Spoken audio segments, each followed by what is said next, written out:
What's up, everyone? This is Tatum. I'm back with another episode of Off the Wall. For those that's new to my channel, Off the Wall is my segment where I like to go through my vinyl collection and just show some appreciation to some of my favorite records that I own. So today I'm going to be discussing the album, which you can see already by this classic cover right here. Today I'm going to be discussing the album that just reached its 15th year anniversary. That's so crazy that it's been 15 years since this album came out. I'm going to be discussing this bona fide classic. Debate with whoever you want to debate with. It doesn't matter. It is what it is at this point. One of the best hip hop sophomore albums there is. I'm pouring all the gas fluid on it. Without further ado, today I'm going to be discussing Clipse, Hell Have No Fury. Straight crushing you. Hello, new. Man, let me just take this off real. Look at this inside. I know it's gonna be crazy because of the lighting, but look at that. You know how we all have those albums that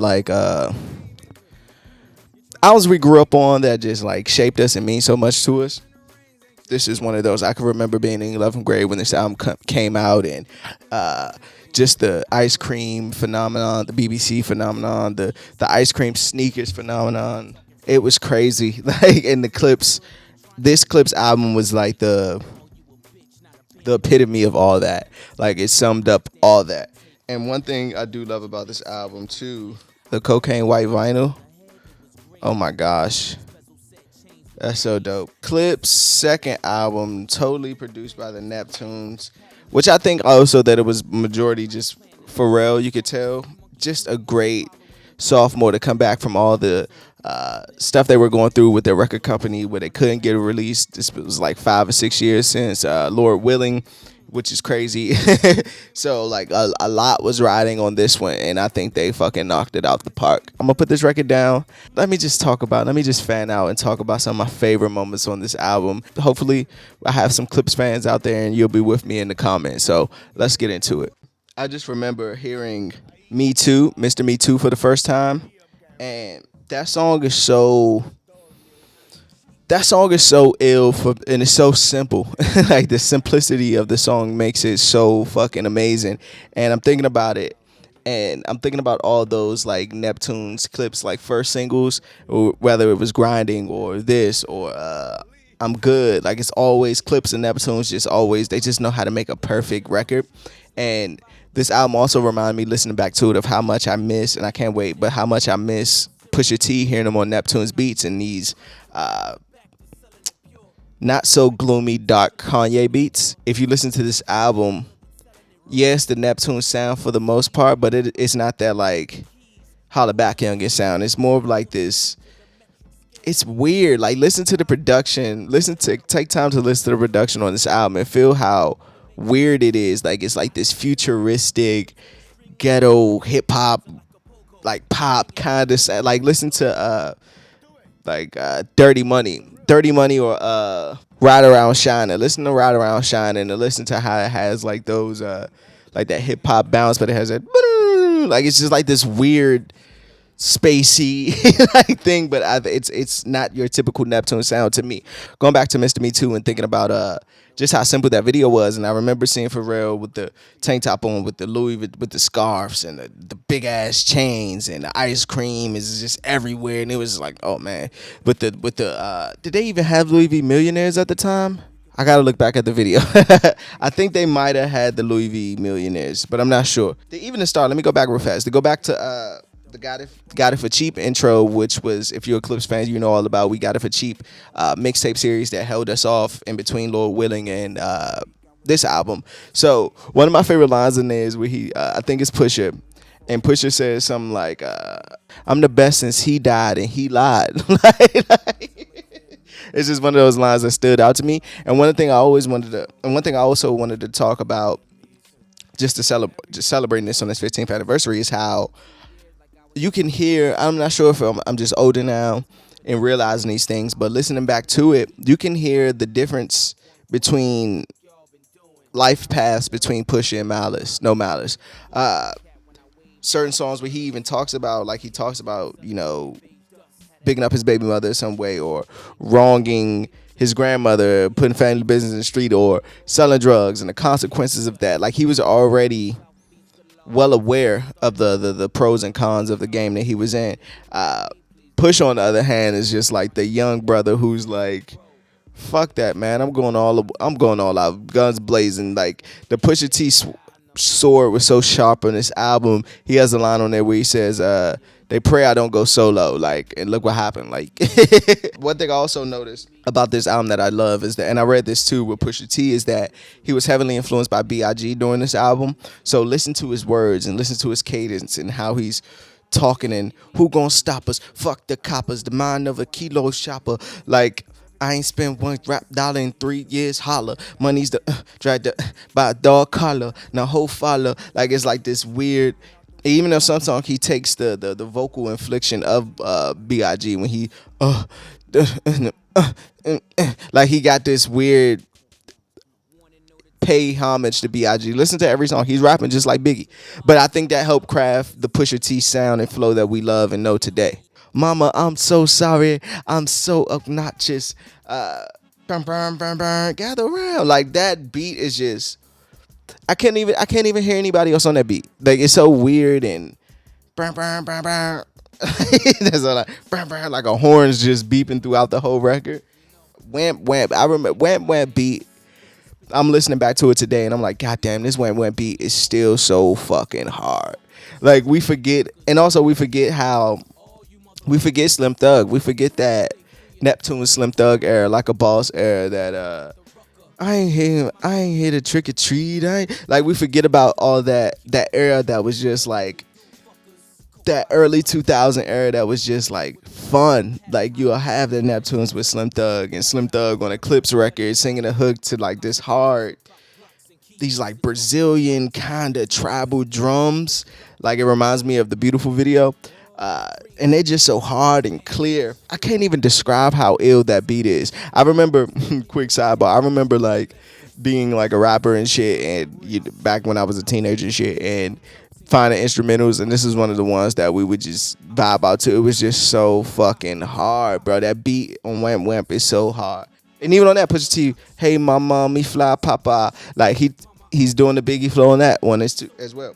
Ride Around Shine is dope, and I love how Ab Lava always gets a verse on like a Pusha T album or a Clipse album. I just think that's dope that they always let him do that. Pusha has a line on there where he says like, the Black Martha Stewart, let me show you how to do it. Break down pies to pieces, make cocaine quiches. I was like, yo, this nigga, get him the fuck out of here. Like, he makes the best dope drug reference entendres you could think of. Dirty Money is one of those songs that I every classic is not perfect. That's a quote I like to live by. Every classic's not perfect. But Dirty Money is always a record that I usually skip just because the next record is one of my favorites. But it gives me like that old Mace vibe. The beat as well. Even like, it reminds me of like Looking at Me in a Way, which is a Neptune produced record. But it also like, damn, that Bad Boy era of just that Biggie and Mace flow really like put something into the game that hasn't went away since. Like, I was thinking, listen to this, I was thinking like, damn, if we ain't have a Mace, obviously the Biggie influence on here, but if we ain't have a Mace, we probably won't have a Pusha, because like Pusha T has that slow flow.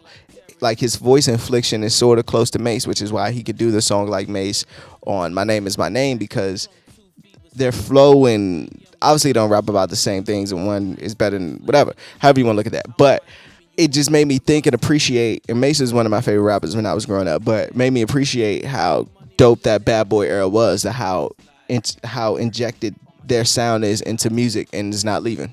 Just something I thought about. And Dirty Money, it's a Diddy thing. It's funny, you see how they lined up. Going to Hello New World, that fucking song is so fucking hard.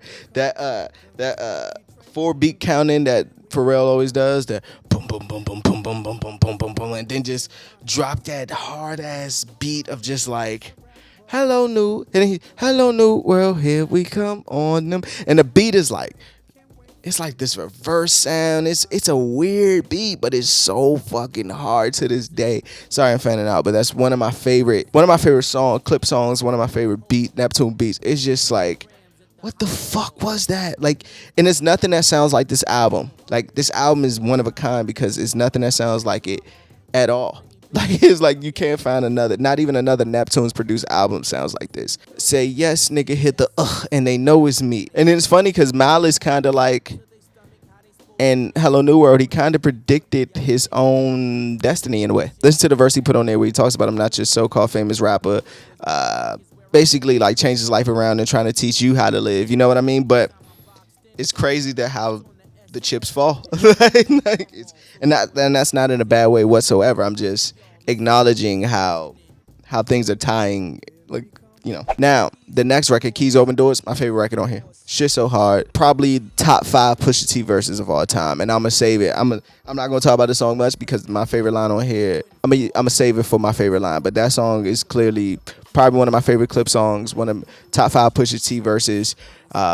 Everything about that song is just perfect. Like everything about that song is just perfect. I found to like Ain't Ya a little bit more nowadays than I did growing up. I'll just say that. Trill as well. Like listen to the beat on Trill. You wouldn't even think like, it makes me think like what, maybe I had the Clips kind of confused because for them to pick the beat on Trill to rap on is like, it's like this weird 80s hip hop like like this weird sound, but these up tempo drums, like you going like this the whole time, big win, and all the hooks on here, sidebar, all the hooks on here sound like Pharrell wrote them, and someone who is like, Pusha, you sing it, Malice, you sing it. And I love the way how that record flows into does the fireworks and flows in the Chinese New Year, which is also one of my favorites.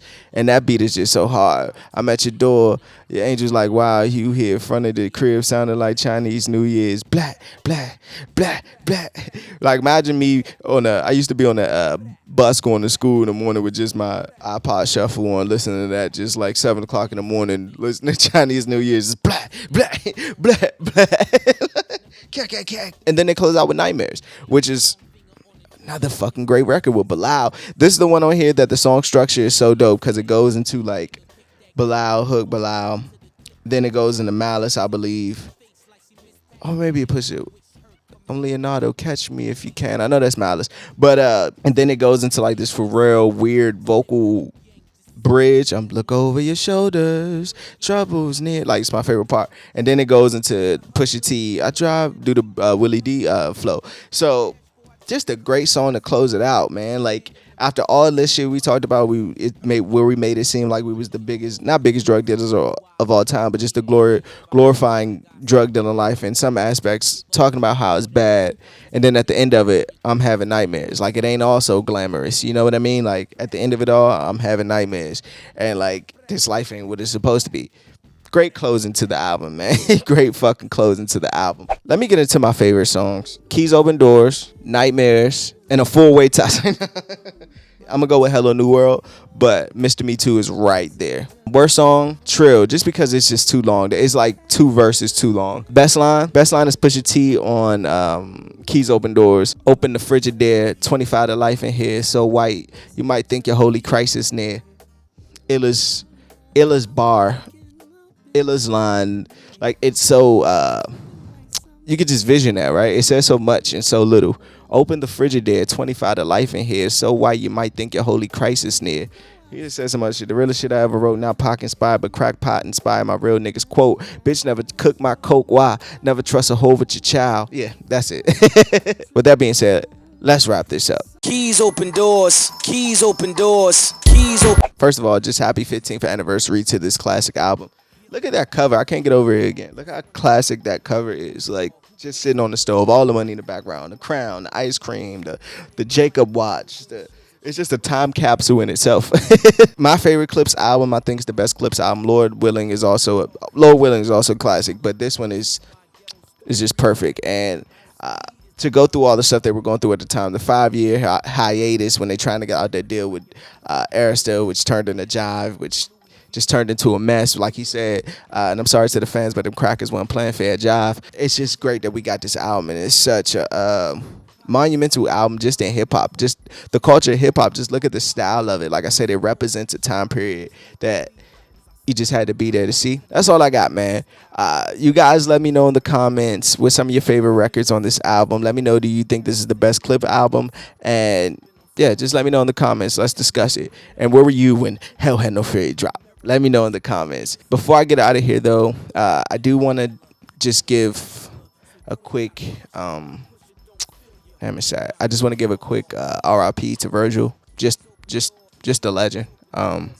We lost a great one today. And I couldn't do this show without doing that. So, RIP to Virgil. Let's do a quick moment of silence and peace.